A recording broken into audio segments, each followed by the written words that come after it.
Prime time local news, serving the Lakeland and Midwest regions.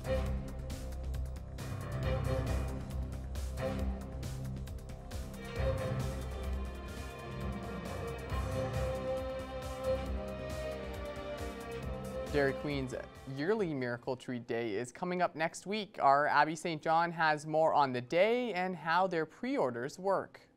I'm very happy to be joined here today by Joanne Schiller with Dairy Queen here in Lloydminster.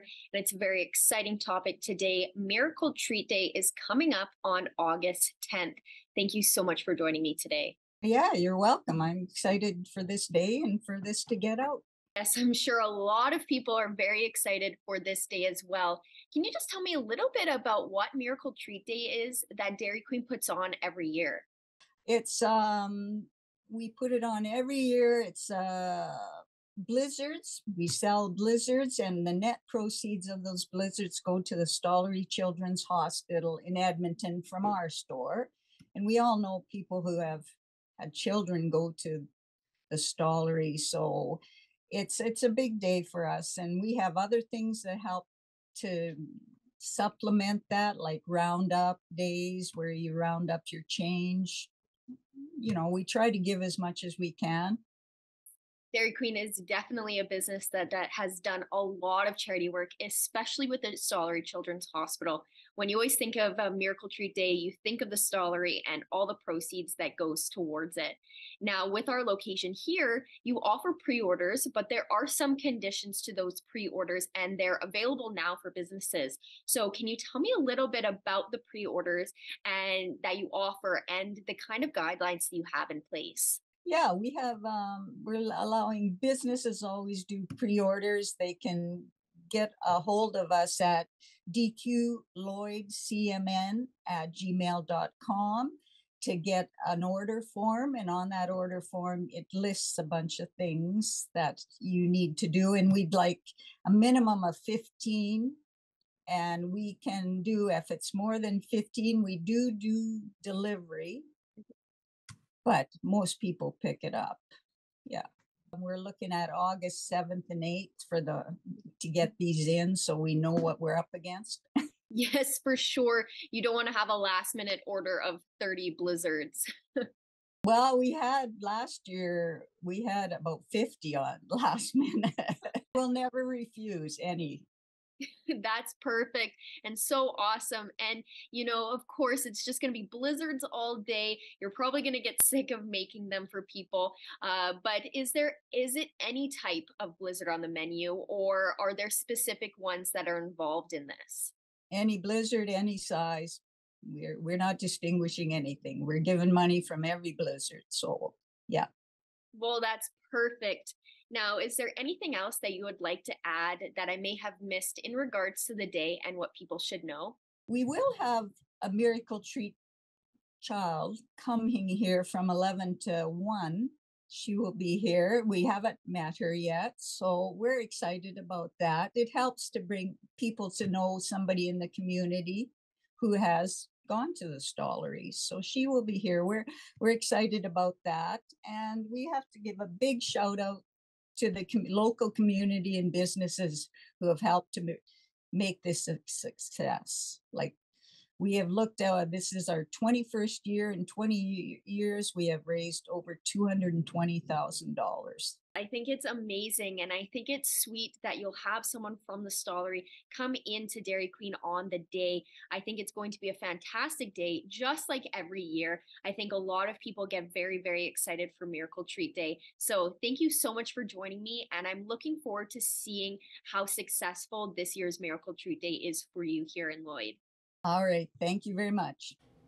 And a pair of young Lloydminster entrepreneurs have started a new business hoping to give young people and families more local entertainment options.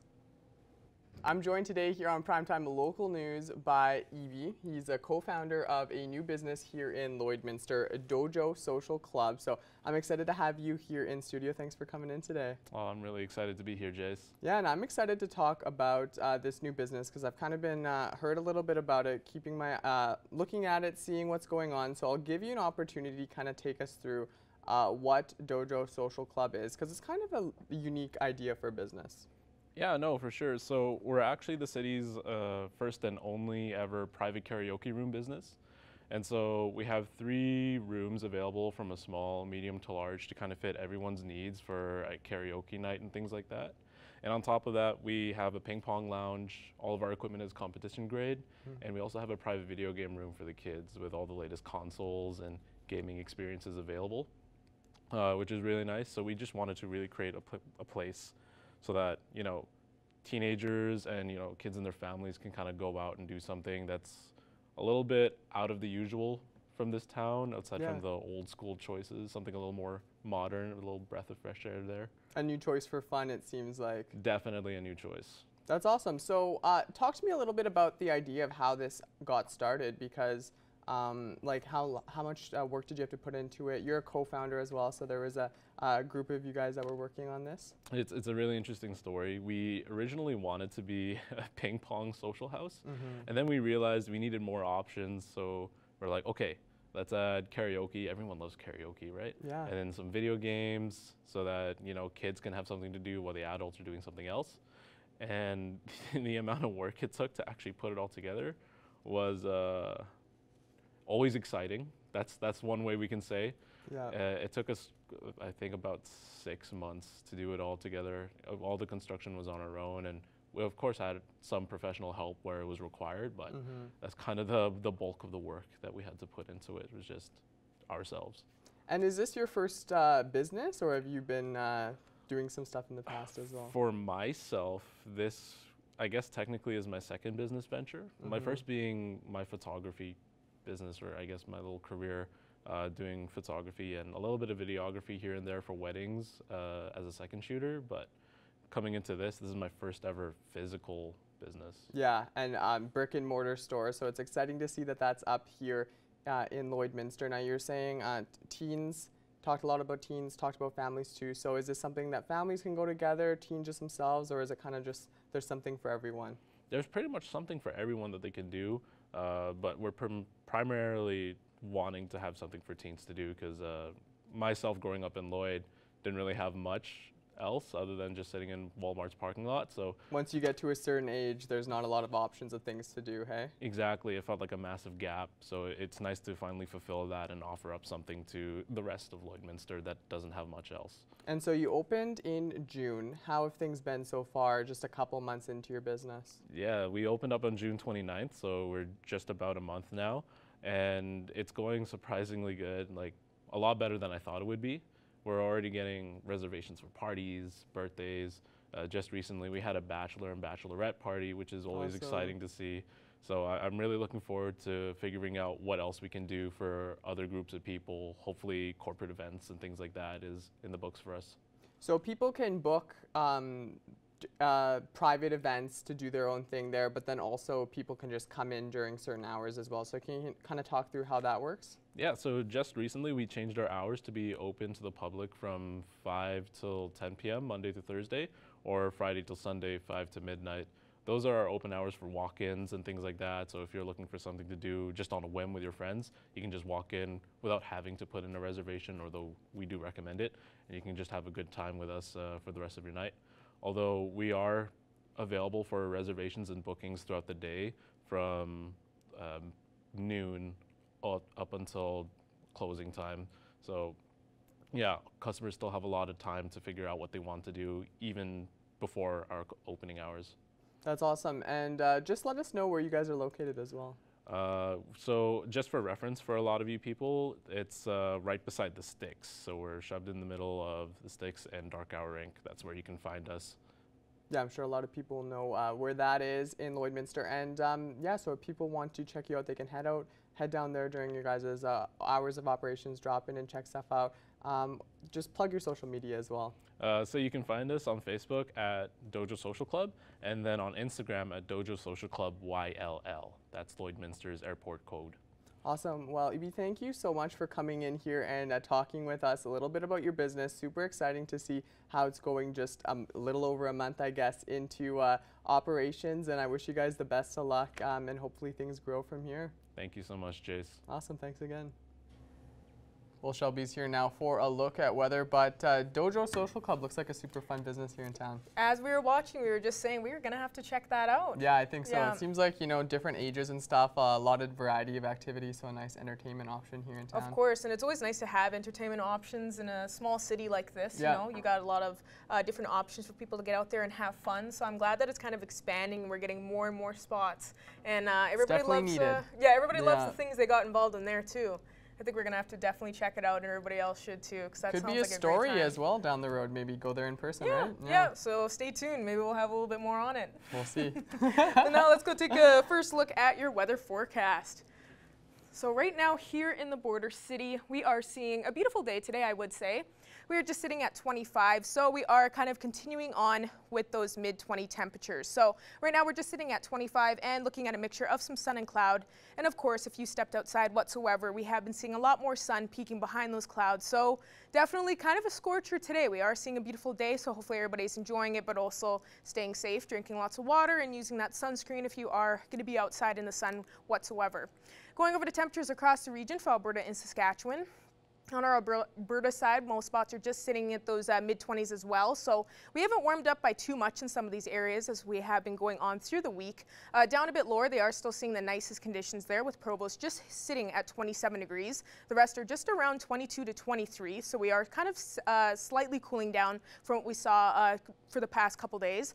And then we have some that are looking slightly even cooler, especially up in Cold Lake now, just sitting at 20 degrees. So we aren't seeing too bad. We aren't seeing underneath that 20-degree mark in most of these areas on our Alberta side, so I wouldn't say we are complaining. Going over to our Saskatchewan side, they are matching with us a little bit with those conditions. They are seeing those 22 and 23s for the most spots.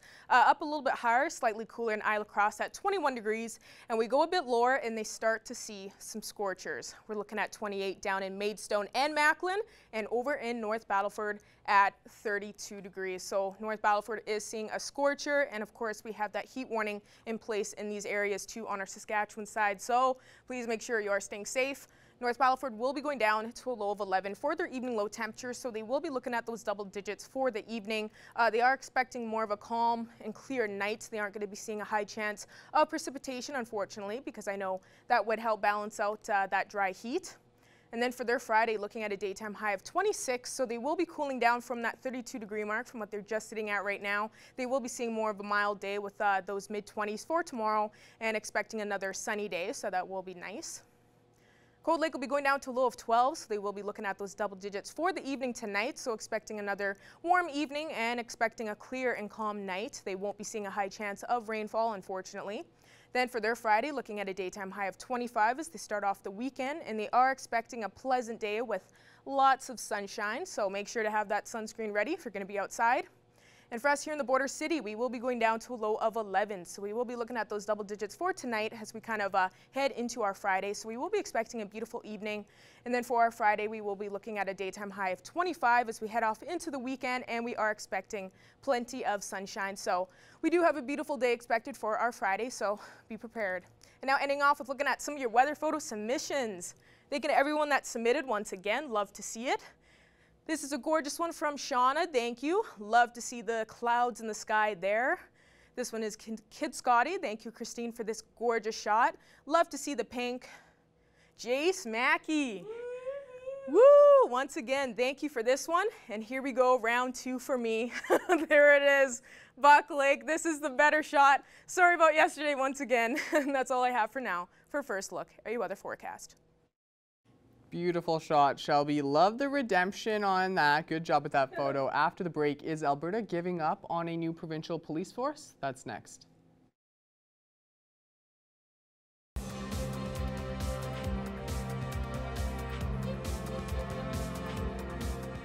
And as we move to sports now, rugby players from Lloydminster and area will be heading to the Western Canadian Rugby Championship to play for Rugby Saskatchewan. Here's our Thomas Wildman with more. At the Lashburn Murray McDonald Rugby Park, the final practice before the athletes head off to Westerns, the premier youth rugby event. I'm excited. It's definitely going to be hard, nervous, but it'll be exciting. Being able to see people that I've played before in high school and at ARC, and being able to play against provincial teams instead of just regional teams. Lashburn and Lloydminster will be sending 23 athletes to play for the Saskatchewan teams, with U18 boys and girls teams and a U16 girls team. These teams will include athletes from across Saskatchewan. Really looking forward to growing with my team, because especially with the girls who are from like Regina and Saskatoon, we don't get to practice with them much, so just like being able to hang out with them is like a really good opportunity, and being able to play in Westerns is also a really good opportunity for any rugby player. This will also be an opportunity for the game of rugby to grow in Lloydminster and all of Saskatchewan. I hope it drives things forward in the area. We're seeing growth already. The Lloyd Comp has started a boys team this year. They started with scratching enough guys together to play sevens. By the end of the season, they'd had 22 guys, different guys out trying the sport.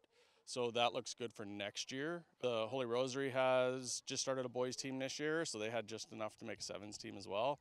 So that was good. And Holy Rosary has their girls team too, which has played sevens the last couple seasons. So all in all, and then we got club rugby out here in Lashburn with the Lucky boys and girls clubs. So yeah, it's starting to grow in the area. We also have Cold Lake, has a high school team that we play against every year. So the growth is there, and hopefully it goes onward and upward. The Western Canadian Rugby Championships will be taking place this weekend. Thomas Wildman, Primetime, Local News. And we wish all the athletes heading out to that the best of luck. Moving on to the CFL now, though, as is often the case in Saskatchewan, all eyes are on the quarterback. But even though starter Mason Fine is still struggling to find the end zone, coaching staff say he has their complete confidence. CTV's Britt Dort has more. In his 2 games since taking over as the starting quarterback at the Saskatchewan Roughriders, Mason Fine has failed to lead a successful touchdown drive. But the QB is not letting it get to his head. No, I don't feel any pressure or anything like that. We just got to keep running our offense. Obviously, you got to put points up, and that's what I care about is putting points up on the board no matter how you get it done. Despite no touchdowns, the quarterback has thrown for 580 yards the last 2 games, which is enough to keep him as the starter, according to head coach Craig Dickinson. He played well. You watch the film, and he made a lot of tough throws under duress, and for the most part played a pretty sound game. I feel good about Mason. I think he's going to get better this week, and I think he's earned the right to keep playing. Just got to keep doing your job, yeah, he thinks I'm doing an okay job to keep the spot, so he makes the call at the end of the day. I just got to focus on doing my job each and every play. But the team did find the back of the end zone eventually in last week's matchup. However, it came at the hands of backup QB Jake Dolagala. There's always going to be frustration when you're not playing, but I'm just going to do whatever I can to help this team, and that's my job right now. But even with Rider Nation getting a taste of excitement with Dolagala, Dickinson is not fazed by the outside noise, questioning who should be leading the team. I try not to listen too much, but I mean, I'm a human being. I read the news, and I get messages from my buddies too. So, yeah, I mean, everybody's got an opinion. I think it's great, but we get paid to try to make the best decisions for our football team, and there's no sure thing, but we feel like Mason's the right guy, and we feel like Jake's ready to go if called upon. Britt Dort, CTV News, Regina. And now it's time for us to take another check-in with weather. Let's head over to Shelby Clark.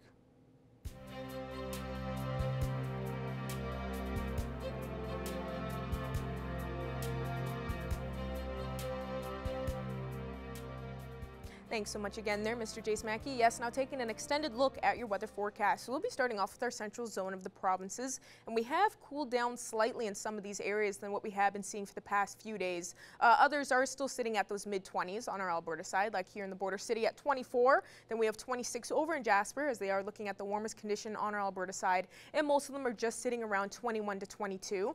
Edmonton's right off in the middle there with 23 degrees, and then Whitecourt is one that has cooled down quite a bit for today, now just sitting at 19, so they haven't quite reached past that 20-degree mark. Going back over to our Saskatchewan side here to check them out in our central area, we are still seeing some nice warm conditions. They were starting to see those heat warnings kind of starting up in some of these areas starting off yesterday as we were kind of looking in our southern zone throughout the week. They have been seeing that extreme heat warning for the most part, but now we are starting to see the central zone and our northern zone slowly start to warm up as well. 24 in most spots with Meadow Lake and Prince Albert while we start to warm up from there. 26 over in Melfort, and then North Battleford is still sitting at 32 degrees and Saskatoon is at 37. So some crazy temperatures right now in some of these areas. And of course, like I was saying, with that heat warning in place, please make sure you are staying safe. Maybe try to limit some of those outdoor activities just to be safe. And going over to our northern zone now, they are starting to cool down actually for today as they are sitting on our Saskatchewan side. Most of them are just sitting past that 20-degree mark with 20 degrees in La Loche and Buffalo Narrows. We have 21 in South End and up in Stony Rapids. Flin Flon is still looking at the warmest condition there, just at 25. But then we have Wollaston Lake and Iridium City as they are kind of continuing on their cool streak with 18 and 19 degrees. Going back over to Alberta side here, they have cooled down, kind of matching with us in our central areas. We have also cooled down in some of our spots. Some of these areas have cooled down as well in our northern zone. 17 degrees for Fort McMurray, Fort Chipewyan, and over in Peace River. So they are sitting at those T marks once again. High level is just at 19, and then Slave Lake and Grand Prairie are the only ones now just hitting that 20-degree mark or just above it. But now as you go over to our southern zone, of course, they are continuing that nice warm streak, especially with Lethbridge and Medicine Hat on our Alberta side. They are still sitting around that 30-degree mark. 29 in Lethbridge, while just 31 in Medicine Hat. And the rest have slightly cooled down to those mid-20s with 23 up in Coronation and 24 in Calgary. Banff is still looking quite warm, just at 27, so they are kind of following suit with Lethbridge and Medicine Hat. And going back over to our Saskatchewan side, of course, this side has always been seeing those extreme temperatures as we have been looking through the week, and seems like they are continuing that streak. 35 and 36 in most of these spots. So Regina, Swift Current, and Moose Jaw seeing some extreme warm temperatures. So please make sure you are staying hydrated and using that sunscreen if you're going to be outside. Down in Estevan, just at 33, and then we have Yorkton and Kindersley kind of seeing the coolest conditions compared, but they are still just sitting at 30 and 31 degrees. So we have some extreme heat over in our southern zone on our Saskatchewan side. But now as we look at some overnight evening lows in this list in our surrounding area expected for tonight, a low of 14 expected for Isle of Cross tonight, while most spots are expecting a low of 11 to 12. And then Paradise Hill will be expecting a low of 10 for the evening. So we are going to be expecting those double digits for the evening tonight and expecting more of a clear and calm night. We will not be seeing a high chance of some precipitation, unfortunately, because that would definitely help balance out this dry heat. Our hourly forecast for our Friday here in the border city, we will be looking at another mid-20 days, so that's not too bad at all. We will be kind of reaching around that 20-degree mark off in the morning. Through the afternoon, we will kind of hit that mid-afternoon daytime high with 23 to 25 degrees. So we will be still seeing a nice, beautiful day tomorrow as we kind of head off into the weekend, because as we head into our Saturday, we will be looking at that 25 continue on for our Saturday, Sunday, and Monday. This is supposed to be, of course, the long weekend coming up here. So it's going to be beautiful, expected for here in the border city. And hopefully, we are seeing around a 40 to 80% chance for Monday and Tuesday with that precipitation. Hopefully, we will be getting a little bit more rainfall to help out, and then we will be cooling down as we head into next Wednesday and Thursday. That's all I have for now. RJ Smacky will have more news coming up after the break.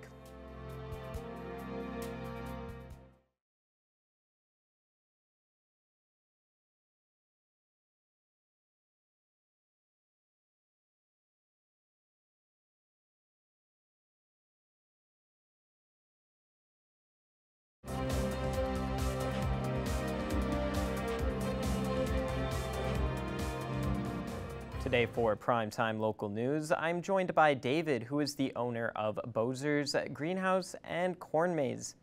And to start, David, can you give a brief description on what you guys have going on this summer? Sure, yeah, we've got our annual Corn Maze starting here. August 11th is our opening day. It's our third fall doing it, and we started it in the midst of COVID as a fall event, and it's been a real popular family attraction. The Corn Maze is one attraction, but we have a lot of other activities on the farm here. We host weekly events from corn roasts to wagon rides. We do a fall feast and a big pumpkin fest. So a lot of different activities, trying to have something for everybody. On the farm, we have a new event this year. We have a 9-hole mini golf, which will be up and running. And we just slowly keep adding more attractions, and it's a great family-friendly and inexpensive trip out. You can spend a good afternoon here, and we just hope people come in and enjoy the events this year and come back and visit us on the farm. So where are you guys located, and what theme do you have for this year? This year we went back to just a general farm theme. We have a barnyard theme. The corn maze itself has a picture of a barn, the sun, some corn stalks, and a goat. That's kind of what we could fit into our 5-acre parcel of land. We are located just west of St. Walburg. We have signs on the roads. We're about 5 miles west. Bozer's Greenhouse is our business, and that's a lot of people come here in the spring, but we're in the same yard. And yeah, fairly easy to find. If not, Google Maps or Apple Maps will bring you here. What is the attendance that you guys are anticipating this year? It depends. It's a very busy, summer's always a busy time. When during the COVID time, we had a lot of people come out for opening weekend and thereon. But there was nothing else that people could go out and do. So this, I know just personally, we have weddings to go to, lots of festivals and things. But yeah, I'm hoping we have a good attendance for opening weekend and for the weekends going on after that. If you can't make it opening weekend, we're open every day from August 11th to September 4th, and then we're open weekends in all of September and October. And I forgot to mention, we do a haunted maze, and a flashlight maze. So some nighttime activities once the days get shorter. They start in September and October. So like I say, if you can't make it out for the first weekend or two, we have lots of weekends coming up. So there'll be lots of time to come out and visit us. Were there any last things you'd like to add before we wrap up? Check our websites. Websites are probably or Facebook pages. Most of the info will be on there. That's probably the best way to keep up to date because we're always tweaking and changing things. One thing with the corn maze is weather. So if we have a big rainy day, we'll probably close for the day because it's just it's the easiest. But all those updates will be posted on our Facebook pages and the website. All right, that's everything. Thank you so much for taking the time, David. Thank you, Caleb.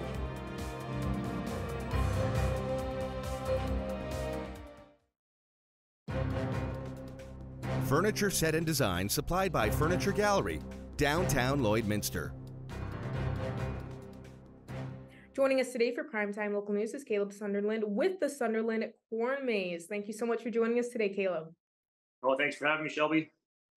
Of course, no problem. Really excited to be able to have you on here because, there's a lot of these kind of activities starting up for, August, kind of ending off the summer season. So I'm really excited to be able to speak with you for, people that want to check out the Sunderland Corn Maze. Now, starting off, when exactly will it be opening? So we're planning to open on Monday, August 7th. So it'll be our grand opening. If you stay tuned to our Facebook page at the Sunderland Corn Maze, there's a chance we could open earlier as possibly Sunday, but it's looking like Monday for sure will be our grand opening. Now, this isn't the official first year for the Sunderland Corn Maze. So how many annual years has it been now? This is our fourth annual, I guess. Now we started it back when COVID first hit. We thought we'd do something that would give people something to do socially distanced and outside. And yeah, it's just sort of evolved into a little bit bigger and hopefully better every year. And yeah, it's been a lot of fun. So this is our fourth annual now. Oh, that's perfect. So now for your fourth annual year, is there something different that's planned for this year compared to previous years? It's pretty similar to what we've done. I've made the maze a little bit more complicated, maybe. Try and switch it up a little bit year to year. So we have two mazes this year. Maze 1 is about 1.8 kilometers long of trails, and what you'll find in that maze is multiple dead ends that are marked with the letter. And so it's kind of a puzzle to solve. It's a little bit shorter, it's easier, and it kind of has a game you can play in there.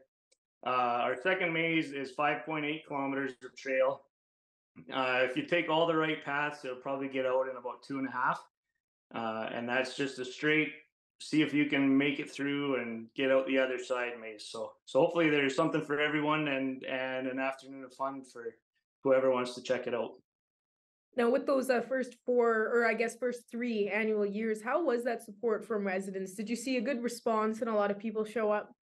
Yeah, absolutely. It sort of floored us. Originally, it was sort of, I was just going to cut some trails in a cornfield, and if somebody walked through, I guess that was something for them to do. And yeah, over the years, we've typically had between 4,000 and 5,000 guests over the season. And we've had a couple of the years we've done a haunted corn maze, and we've had over 2,000 people show up to those, and fireworks. As of right now, we're not sure yet if we'll be putting that on. That sort of always played by ear, depending how our harvest goes and for timing, things like that. But so yeah, we've had a great response from the community, and so far people really positive feedback. So that's been good.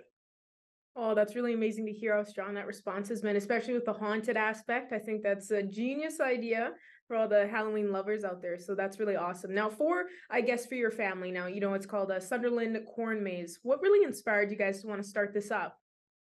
Well, our family, we just felt that we've really been blessed, and we feel really grateful to live in this community and with the neighbors we have. And we just thought it was a way to give back.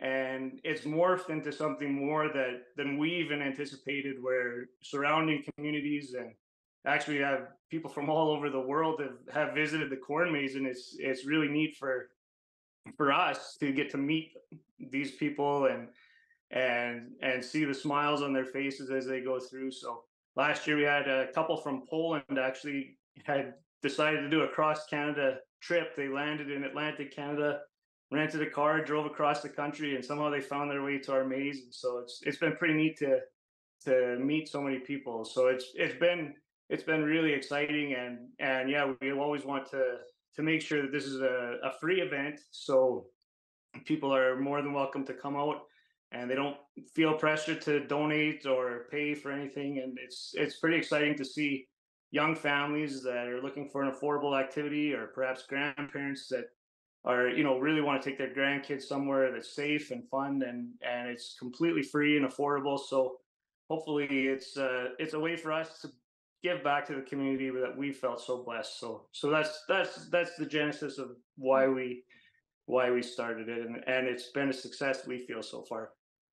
No, that's really awesome to hear. Now, for more information, you're saying, you have the Facebook page. So is that where people can go to look and be able to figure out where it's located and like the times it'll be opening and everything for this weekend, of course, and just, for kind of wanting to come check it out if they have to pay admission and whatnot?